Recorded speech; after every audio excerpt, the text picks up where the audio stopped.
नमस्कार दोस्तों, इन्वायरो अकेडमी पे आप सभी का एक बार फिर बहुत बहुत स्वागत है। बच्चों, इस वीडियो लेक्चर में भी कुछ इम्पोर्टेंट क्वेश्चन डिस्कस करेंगे और बात करेंगे कुछ इम्पोर्टेंट कॉन्सेप्ट पे। यहाँ पे हमारा पहला क्वेश्चन है, असर्शन रीजन से रिलेटेड है। ओजोन डिप्लीशन इन स्ट्रेटोस्फीयर कोज मेलेनोमा। ये स्टेटमेंट बिल्कुल सही है। आप सभी लोग जानते हैं कि ओजोन जो है उसको धरती का, अर्थ का सुरक्षा कवच भी कहा जाता है। इसके पीछे वजह ये है कि जो आपकी ओजोन लेयर है वो यूवीबी एंड यूवीसी रेडिएशन को एब्जॉर्ब कर लेती है। यूवीबी एंड यूवीसी बहुत ही डेंजरस रेडिएशन हैं। अगर वो धरती तक पहुंच जाती हैं तो वो हमें बहुत सारी डिजीज़ कॉज कर सकती हैं, जैसे कि स्किन कैंसर हो गया, डीएनए डैमेज हो गया, आंखों से रिलेटेड प्रॉब्लम होगी एंड हमारी वेजिटेशन पे भी वो बहुत ही एडवर्स इफेक्ट रखेंगी। तो इसलिए जो आपका असर्शन ए है ये सही है कि ओजोन डिप्लीशन की वजह से क्या हो सकता है, मेलेनोमा हो सकता है। बट अगर हम रीज़न की बात करें, ozone is a gas which largely absorb UV A radiation, ये स्टेटमेंट गलत है। ओजोन जो है यूवी बी को रोकता है। ठीक है बच्चे, यूवी ए जो है वो धरती तक पहुंच जाता है। आपको जो टैनिंग की प्रॉब्लम होती है ये बेसिकली यूवी ए की वजह से ही होती है। इसीलिए ये स्टेटमेंट यहाँ पे गलत हो जाती है। आपका जो ऑप्शन नंबर 3 है, A is true but R is false, ये इस क्वेश्चन का सही आंसर है। नेक्स्ट क्वेश्चन है, world biodiversity day is celebrated every year on. हम सभी लोग जानते हैं कि बहुत सारे ऐसे इवेंट हैं जो हम इन्वायरमेंट से रिलेटेड सेलिब्रेट करते हैं साल भर। ठीक है, ये बहुत ही महत्वपूर्ण क्वेश्चन है। इस प्रकार के क्वेश्चन जो है हमारे एग्ज़ाम में बहुत बार जो है रिपीट होते हैं। ये जो यहाँ पे इन्वायरमेंटल कैलेंडर हमने दिया है, आपको इसे बहुत अच्छे से याद कर लेना चाहिए, क्योंकि एक क्वेश्चन जो है पूरी पूरी संभावना है कि आपको इन्वायरमेंटल कैलेंडर पे मिलेगा। तो यहाँ से अगर हम शुरू करें, वर्ल्ड वेटलैंड डे जो है वो 2 फरवरी को सेलिब्रेट किया जाता है। वर्ल्ड फॉरेस्ट डे 21 मार्च को, वाटर डे 22 मार्च को, मीटरोलॉजिकल डे 23 मार्च को, अर्थ डे 22 अप्रैल को, बायोडाइवर्सिटी डे 22 मई को। यहाँ पे हमारा आंसर हमें मिल जाता है। एंटी टोबैको डे 31 मई को, वर्ल्ड इन्वायरमेंट डे 5 जून को, ओशन डे जो है ये 8 जून को, वर्ल्ड पॉपुलेशन डे जुलाई 11 को, ओजोन वीक 16 से 23 सितंबर, ओजोन डे 16 सितंबर, और वर्ल्ड कार फ्री डे 22 सितंबर, ग्रीन कंज्यूमर डे 28 सितंबर, वर्ल्ड फार्म एनिमल डे आपका 2 अक्टूबर, world habitat day, world habitat जो होता है वो अक्टूबर महीने के जो पहला मंडे आता है उसको सेलिब्रेट किया जाता है।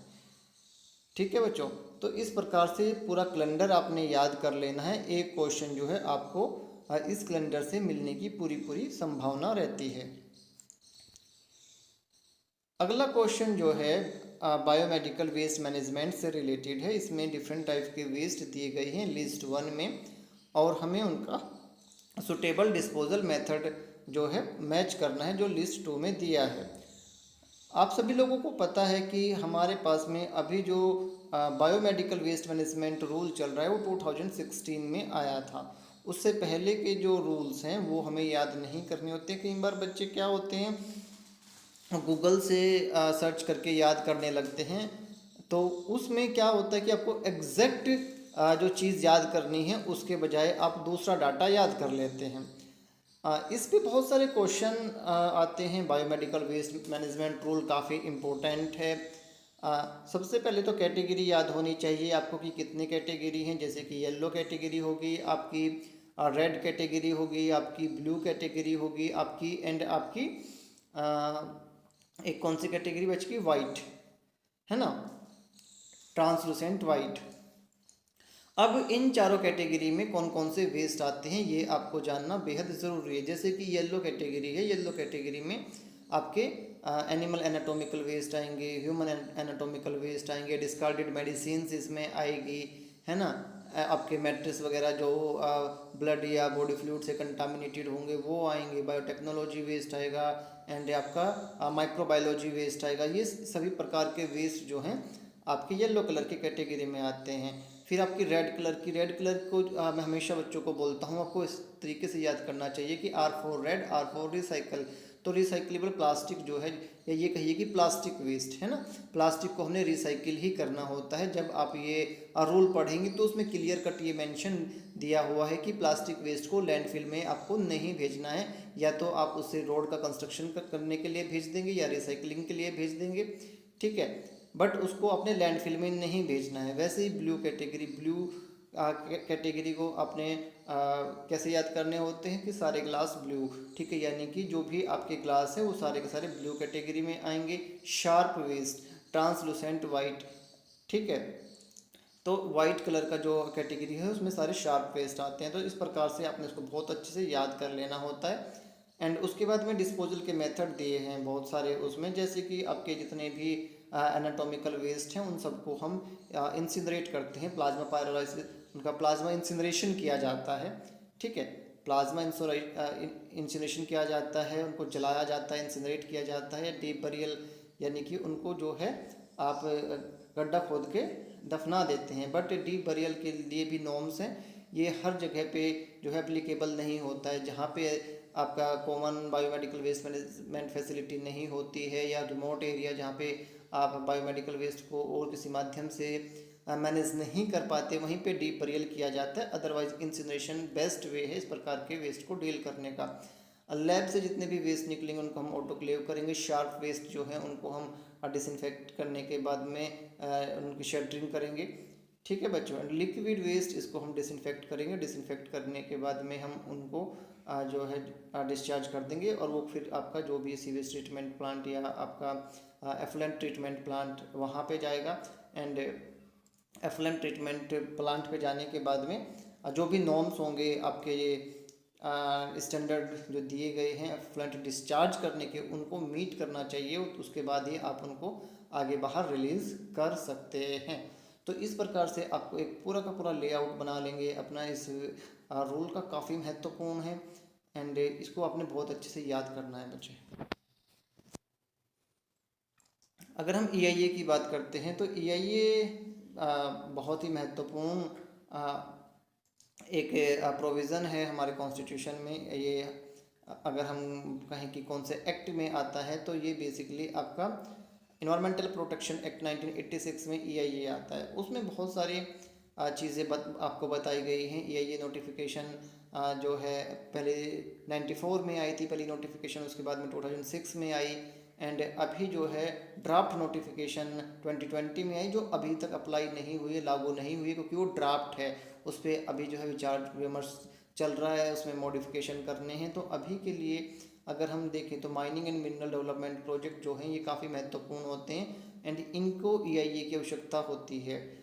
एंड जब आप एक बार आपको EC मिल जाता है, तो EC मिलने के बाद में 30 ईयर तक आपको इन्वायरमेंटल क्लियरेंस यानी कि आपका बना रहता है। ये पहले के नियम के अनुसार है, बट अभी जो अमेंडमेंट हुई है अप्रैल 2022 में, उसके अनुसार आप 30 ईयर के बाद भी जो है 5 साल का जो है विचार विमर्श किया जाएगा।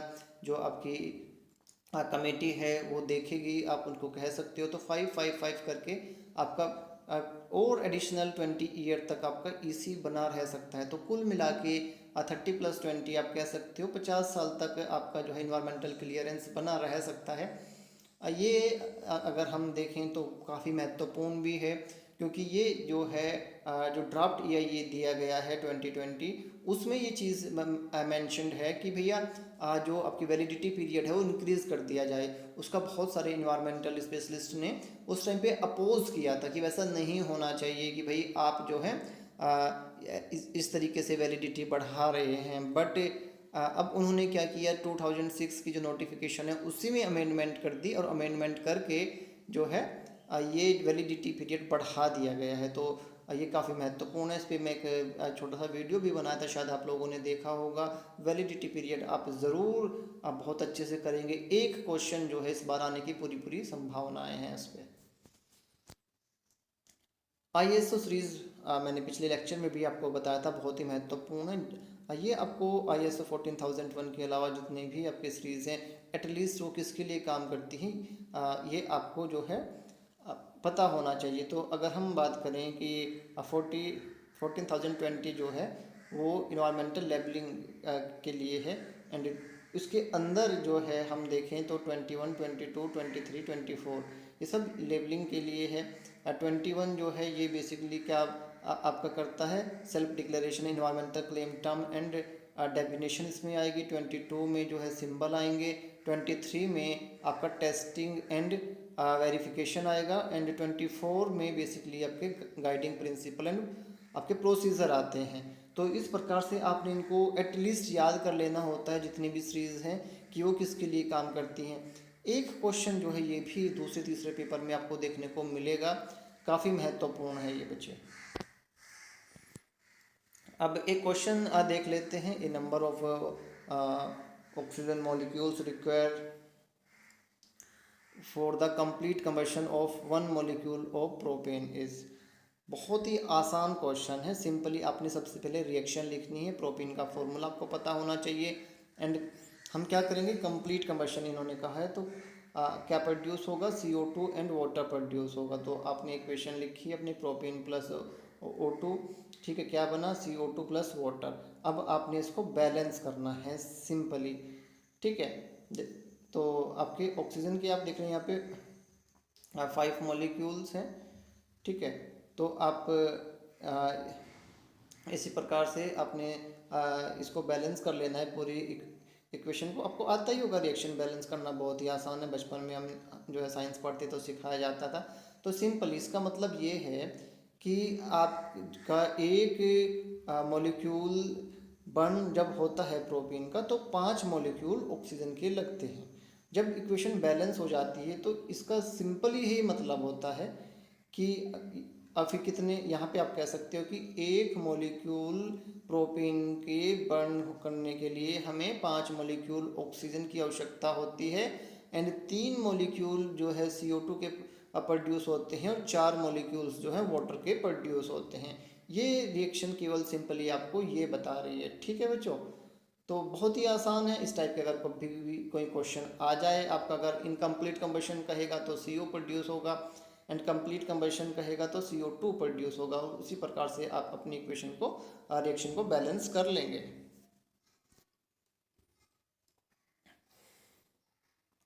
अगला क्वेश्चन जो है सिंपली आपका the average of 4 consecutive even number is 27, ठीक है। Largest of these number is, ठीक है, कॉन्जुगेटिव एंड इवन ये आपको दिया है। तो सबसे पहले आप मान लीजिए कि पहली जो संख्या है वो A है, दूसरा इवन नंबर जो आपका आएगा उसमें आप सिंपली क्या करेंगे, A+2, ठीक है, उसके बाद में A+4, A+6, ठीक है। इनका एवरेज जो है कितना है 27। तो 4 संख्या है तो A+2 plus A+4 plus A+6 divide by 4 is equal to 27। अब सिंपली आप जो है इसको सोल्व करेंगे। ये 4 जो है इधर चला जाएगा, 27 प्लस इंटू 4, एंड इसके बाद में आप सिंपली आप जो है इसको सोल्व करेंगे तो आपका आंसर क्या आएगा, 24, ठीक है बच्चे। और हमने अब बताना है लार्जेस्ट नंबर। तो A की वैल्यू आई 24, लार्जेस्ट कितना है +6, तो 24 प्लस 6 इज इक्वल टू 30। 30 आपका सही आंसर है। तो इस टाइप के क्वेश्चन भी आपको आ जाते हैं, बहुत ही आसान क्वेश्चन होते हैं, बट आपने सही तरीके से पढ़ना होता है, सही तरीके से दिमाग लगाना होता है। अगर आप सही तरीके से दिमाग लगाएंगे तो डेफिनेटली जो है आपका जो क्वेश्चन है वो बिल्कुल सही होगा, ठीक है बच्चों। मैं उम्मीद करता हूँ कि ये वीडियो सीरीज़ आपके लिए बहुत ही महत्वपूर्ण सिद्ध होगी, बहुत ही यूज़फुल जो है प्रूफ होगी। लगातार सीखते रहिए, मुस्कुराते रहिए। टेस्ट हम लगातार आपको दे रहे हैं। 5 मॉक टेस्ट आपको ऑलरेडी दे चुके हैं बच्चों, उनको आप जो है सोल्व करके देखिए आराम से, ठीक है, बहुत सारे वीडियो लेक्चर यहाँ पे हैं, लगभग 1000 वीडियो हमने बनाई है। तो आप जितने भी अच्छे तरीके से पढ़ेंगे, इस टाइम को यूटिलाइज करेंगे, वो उतना ही आप जो है JRF के नज़दीक होंगे। हमारा सपोर्ट हमेशा आपके साथ में रहा है, रहेगा। जियो बच्चों, टेक केयर।